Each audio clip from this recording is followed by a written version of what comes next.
નમસ્કાર વિદ્યાર્થી મિત્રો, આપણે પાછલા લેક્ચરમાં ઘાતગણ ઉપગણ વિશે ભણી ગયા. ઓકે, હવે આપણે તેના આધારે સ્વાધ્યાય 1.3 જોઈશું. નીચેના વિધાન સત્ય બને તે રીતે ખાલી જગ્યામાં સંજ્ઞા, સબસેટ અને નોટ સબસેટ મૂકો. બરાબર?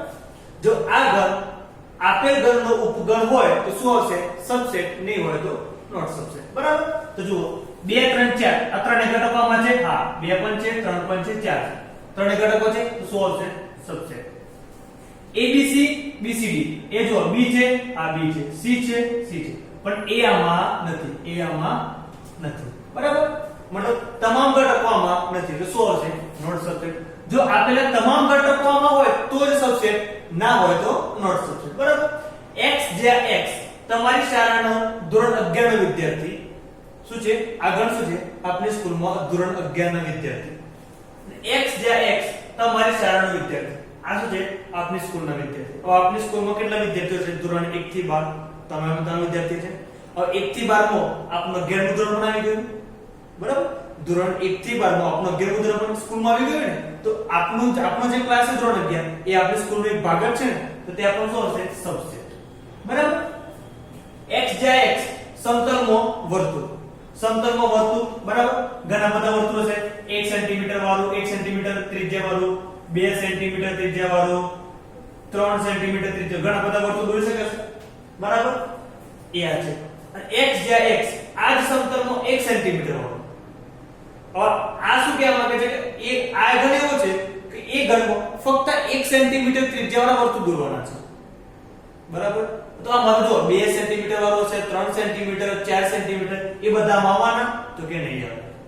કે આ વસ્તુ ખાલી 1 સેન્ટીમીટર વાળો ત્રિજ્યાવાળો વર્તુળ છે. બરાબર? આમાં 2 3 4 5 10 જેટલા દરેક પ્રકારના વર્તુળો હશે, તો આ બધા વર્તુળો આ વર્તુળમાં સમાવવાના નથી. એ શું હશે? Not subset. X જ્યાં X સમતલમાં ત્રિકોણ. X જ્યાં X સમતલમાં ત્રિકોણ. તો ત્રિકોણ તમે જુઓ તો ત્રિકોણ ઘણા બધા ત્રિકોણ છે. ઘણા બધા ત્રિકોણ છે. ધારો કે આપણે જોઈ શકીએ કે સમબાજુ હશે, કાટકોણ ત્રિકોણ છે, ઘણા બધા ત્રિકોણ છે. અને એ જ સમતલમાં લંબચોરસ. હવે દરેક ત્રિકોણ લંબચોરસ હોય કે ના હોઈ શકે. તે શું હશે? Not subset. બરાબર?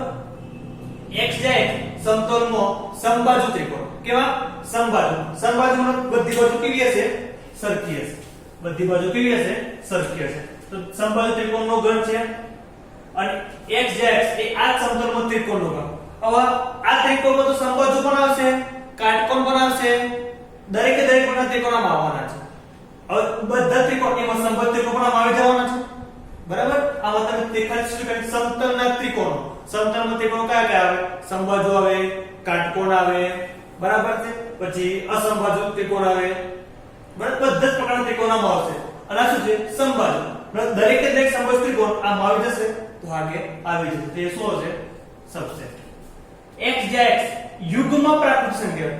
યુગ્મ પ્રાકૃતિક સંખ્યા કયા હશે? 2 4 6 8. અને પૂર્ણાંક સંખ્યા કયા હશે? પૂર્ણાંક સંખ્યાઓ તો કે 0 1 2 3 4 5 6 ડિસ્ટન્સ આ બધું -1 -2 -3 બોબલ સંખ્યાઓની. તો આ 2 4 6 8 તો 2 4 6 8 દરેક સંખ્યામાં સમાવી જવાની. બરાબર? તે શું આવશે? સબસેટ આવશે. બરાબર? પ્રશ્ન નંબર 2, નીચેના વિધાનો સત્ય છે કે અસત્ય તેની ચકાસણી કરો. આપણે જો સાચા છે ખોટા આપણે ચકાસવાના છે. બરાબર? જોઈએ આપણે AB શું લખ્યું છે? અહીંયા લખ્યું છે AB નોટ સબસેટ BCA આવું લખ્યું છે. તમે જોઈ શકો A છે, B પણ છે. આ બંને ઘટકોમાં છે. તે ખરેખર શું હોવું જોઈએ? સબસેટ આવવું જોઈએ. બધા ઘટકોમાં છે. પણ એ તમે શું આપ્યું છે? Not subset. પણ આ વિધાન કેવું છે? અસત્ય. કેવું છે? અસત્ય. ખોટું વિધાન છે. AE શું છે? અહીંયા છે AE પછી સબસેટ. અને એમ લખી દે X જ્યાં X અંગ્રેજી મૂળાક્ષરો પૈકીનો એક સ્વર. તો અંગ્રેજી મૂળાક્ષરો કયા કયા છે? A E I O U. બરાબર? A I O U આ તમામ શું છે? સ્વરો છે. બરાબર છે? A અને E બંને આમ આવી ગયા છે. તે શું આવશે? આ સબસેટ છે. તો આપણે અહીંયા પણ સબસેટ છે. પણ આ બધા કેવું છે? સત્ય છે. બરાબર. 1 2 3 શું છે? 1 2 3 બરાબર. સબસેટ 1 3 5. તો જુઓ 3 છે 2 આમાં નથી, 1 પણ નથી, તો અહીંયા સબસેટ આવશે. એ શું આવશે? એકચ્યુઅલી નોટ સબસેટ, પણ એ શું આપે તમને? સબસેટ. મને આ વિધાન કેવું છે? અસત્ય વિધાન છે. બરાબર. એ આમાં આવેલો છે, આ આવેલો છે. જો તમે એ આવેલો છે તો એ શું સબસેટ છે? આ વિધાન કેવું છે? સત્ય છે. એ બિલોંગ્સ ટુ, આ લખવાની પદ્ધતિ ખોટી છે. જે તમારે બિલોંગ્સ ટુ કશું લખવાની ઘટક લખવાનું, ઘન આવે નહીં. આ વિધાન કેમ લખાશે? એ બિલોંગ્સ ટુ એબીસી આમ લખી શકાય. જ્યારે તમે કોઈ ઘટક લખો ત્યારે શું આવશે? બિલોંગ્સ ટુ, તો આ વિધાન સત્ય. પણ જ્યારે તમે ઘન લખો, શું લખો? ઘનમાં એ લખો તે શું હોવું જોઈએ? ખરેખર તમારે સબસેટ આવવું જોઈએ. બરાબર. તો આ ઘનના સ્વરૂપે છે. કયા સ્વરૂપે? ઘનના સ્વરૂપે તે શું આપે છે? Belongs to. આ વિધાન કેવું કહેવાય? અસત્ય વિધાન છે. બરાબર. x જાય x એ 6 કરતા નાની યુગ્મ પ્રક્રિયા. x જાય x 6 કરતા નાની યુગ્મ પ્રક્રિયા. 6 કરતા નાની કઈ આવશે? તો કે 2 આવશે, 4 આવશે. આ બે સંખ્યાઓ કે 6 કરતા નાની યુગ્મ પ્રાકૃતિક સંખ્યા. સબસેટ 36 નો અવયવ હોય કે પ્રાકૃતિક સંખ્યા. 36 ના કયા કયા અવયવ છે? તો કે 1 2 3 4 6 પછી 9 12 18 અને 36. આ શું છે? બધા 36 ના અવયવો છે. બરાબર. તો જો 2 આમાં છે, આ છે, 4 છે, 4 પણ છે. બંને ઘટકો આવેલા છે, સબસેટ મતલબ બરાબર છે. એ પણ છે સબસેટ. આ વિધાન કેવું છે? સત્ય વિધાન છે. બરાબર. ઓકે. પ્રશ્ન નંબર 3. પ્રશ્ન નંબર 3 બહુ જ મહત્વનો છે તમારે subset, not subset, belongs to અને નોટ બિલોંગ્સ ટુ સમજવા માટે. જોઈએ અહીંયા શું આપે છે? ગણ a બરાબર 1 2 અને અંદર 3 4 અને 5. હવે તમને એક પ્રશ્ન પૂછીશ, ગણ a માં કેટલા ઘટકો છે? ગણ a માં કેટલા ઘટકો છે? તો તમે કહેશો 5 ઘટકો. પણ 5 ઘટકો નથી. ગણ a માં કેટલા ઘટક છે? 1 2 3 અને 4. ફક્ત 4 ઘટકો છે. કયા છે? તો કે 1 belongs to a, 2 belongs to a, 3 4 belongs to a અને 5 બિલોંગ્સ ટુ a. આ ભલે તે છગડીયા કૌંસમાં છે પણ આ ખરેખર એક ઘટક જ છે. શું કહેવાને? એક ઘટક કહેવાય. અલગ અલગ કરી શકાય નહીં. તો કેટલા ઘટકો છે? 1 2 3 4. કેટલા ઘટકો છે?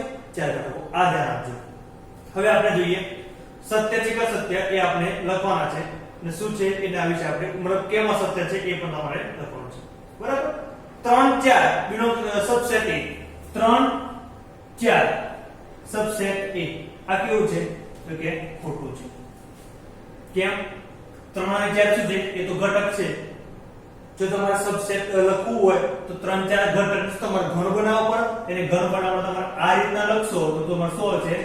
સબસેટ હશે. બરાબર. આ 3 4 ભલે છગડીયા કૌંસમાં છે પણ ઘન એમાં શું છે? ખાલી ઘટક જ છે. શું છે? ઘટક.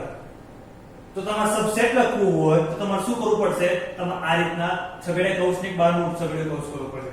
તો તમારે શું લખાય? તો સબસેટ તમે લખી શકો. બાકી શું તે આવશે? જો તમે આ ના કરો તમારે શું આવે? ત્યાં બિલોંગ્સ ટુ આવશે. તો આ વિધાન પૂરું છે.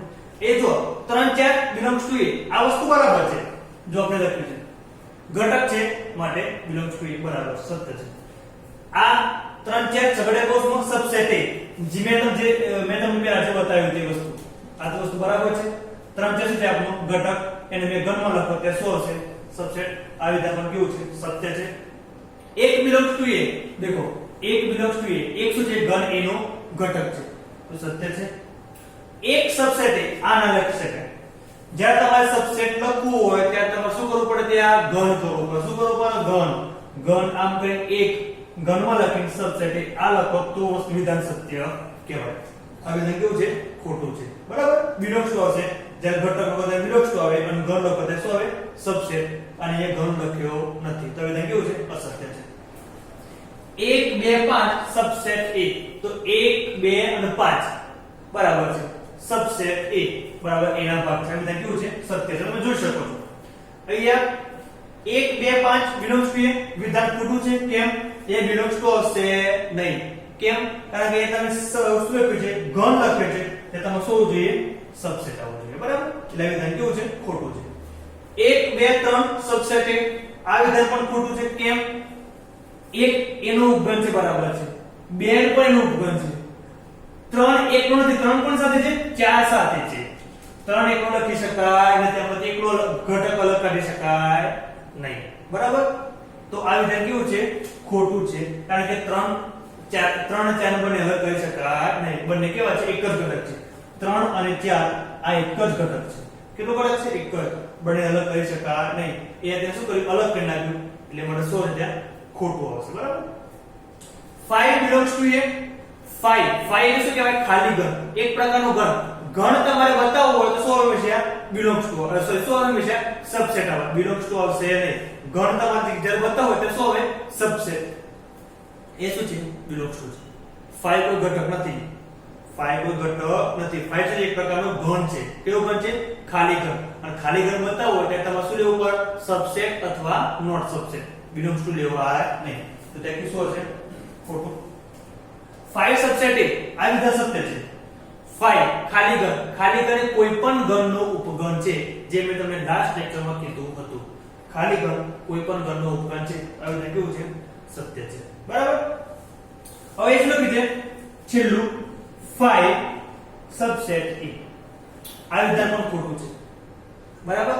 આ શું થાય, આ એક ખાલી ઘન નથી, અને ખાલી ઘન ના કહેવાય, શું કહેવાય, 5 એક પ્રકારનું ઘટક થઈ ગયું. 5 શું થઈ ગયું, એક પ્રકારનું ઘટક. આ ઘટકની સંખ્યા કેટલી છે, 1. જ્યારે ખાલી ઘનમાં કોઈ ઘટક જ ના હોય.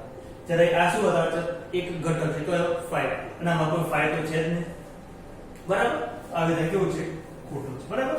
આગળના પ્રશ્નો આપણે આવતા લેક્ચરમાં જોઈશું.